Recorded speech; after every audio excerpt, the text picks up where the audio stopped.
안녕하십니까. 세무법인 SK로 대표 정혜태입니다. 오늘은 투자에 대한 전반적인 이야기 중에서 마지막 이야기를 하려고 합니다. 투자에 대한 이야기는 다음에도 계속 되겠지만은 개론적인 측면에서의 어떤 마지막 이야기라고 제가 설명을 드리는 거고요. 그러면 제가 말씀드렸듯이 투자를 하는 데 있어가지고 부동산은 어떻습니까? 앞으로도 오를 가능성이 없다. 그 이유를 잠시 설명을 안 하면은 또 무슨 소리야, 다 부동산 전문가들이 지금 뭐 부동산 오르고 뭐 어떻게 될 거다고 난리 났는데, 그리고 부동산 개발 호재가 얼마나 많은데 뭐 이런 얘기를 할 수가 있는데, 그냥 이렇게 간단하게 얘기할게요. 부동산이 수십 배가 오른 건요 강남 이야기고요, 서울의 일부 뭐 용산 뭐 비롯해서 이런 지역 이야기고요.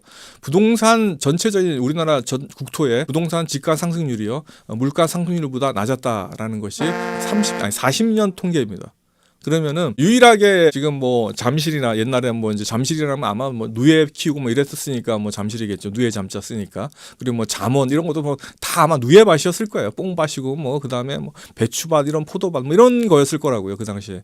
이런 것들이 뭐 몇십 배를 올랐다라는 거고요. 그 중간중간에 뭐 예를 들어서 부동산의 레버리지 효과. 레버리지는 건 뭐예요? 은행으로부터 대출을 받아가지고 실질 투자 자금을 줄이는 거죠. 그리고 부동산이 치솟는 상황에서는 작게 투자하고 은행에서 이자만 감당했으면은 이 레버리지 효과 때문에 상당히 많이 상승한 것처럼 느껴지는데요. 놀라운 거는 세금이 엄청나게 크다라는 거죠. 우리나라 양도소득세 잘 아시겠지만 소득세가 크다라는 겁니다. 그리고 집가 상승기에는 그 양도소득세를 다른 수단으로도 세금을 많이 때려요. 그래서 실질적인 차익 실현이 그렇게 쉽지가 않았을 거고요. 그거를 실현했다고 하더라도 거래 단위가 너무 커요. 다시 얘기해서 증권이나 채권처럼 이렇게 쪼개서 거래하지 않아요. 그죠? 덩어리 하나가 한 필지가 몇억 하는 것도 몇십억 몇백억 하는 것부터 이런 게 있어요.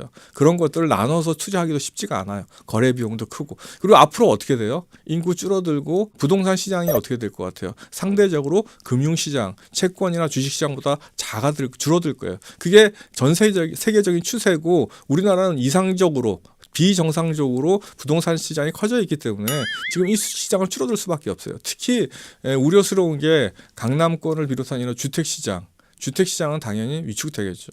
만약에 우리나라 서울이 국제도시가 되고 이민을 활성화해서 뭐 다른 유럽처럼요, 애 안 낳으면 그냥 다른 나라 사람들 데려와서 그냥 인구 채우고 이런 정책이 만약에 이루어진다고 하더라도, 뭐 그렇게 가능성이 좀 적을 것 같긴 한데, 그렇게 된다고 하더라도 주택에 대한 수요는 많이 늘어날 가능성이 없어요. 예. 그렇기 때문에 제가 봤을 때는 뭐 수익용 상가 뭐 이 정도, 수익용 부동산이라고 얘기하죠.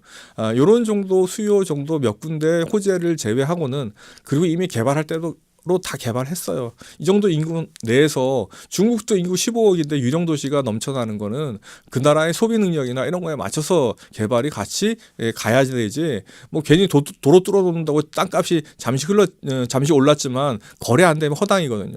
이런 여러 가지 것들을 감안할 필요가 있다. 그런데 전 세계적인 어떤 추세라든지 경제 성장이 흘러가는 걸 모습을 봤을 때 자본시장이 커진다라면 아마도 이런 기업 가치를 기반으로 한 주식시장이라든지 이런 채권 시장이 아니겠느냐라는 거고요.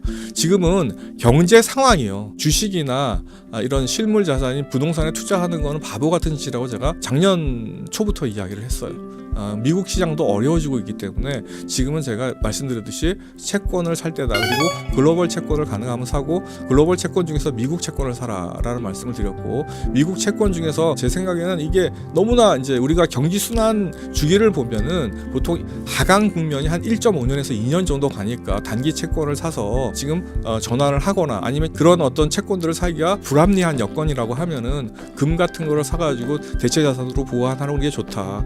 그리고 제가 말씀드렸듯이 전체적으로 이제 2년 정도가 지났을 상황이 되면 모든 주가가 폭락을 하거나 같이 하락이 됐을 때 뭘 사라? 저는 부동산을 사지 말라고 이야기할 겁니다. 그리고 내 자식한테 그때쯤 되면 장가를 갈 수 있을지 모르겠지만은 이렇게 할 거예요. 주식을 사고 잊어버려라. 지금 최저가로 내려왔을 때 내가 투자할 수 있는 돈을 최대한 투자를 하고 그거를 가지고 있어라. 그리고 세월을 참아야 한다. 그리고 이건 절대 건드리면 안 된다라는 충고를 저는 하고 싶습니다. 이걸 마지막 자산 투자에 대한 입문 마지막 편으로 오늘 이 이야기를 끝으로 하겠습니다. 고맙습니다.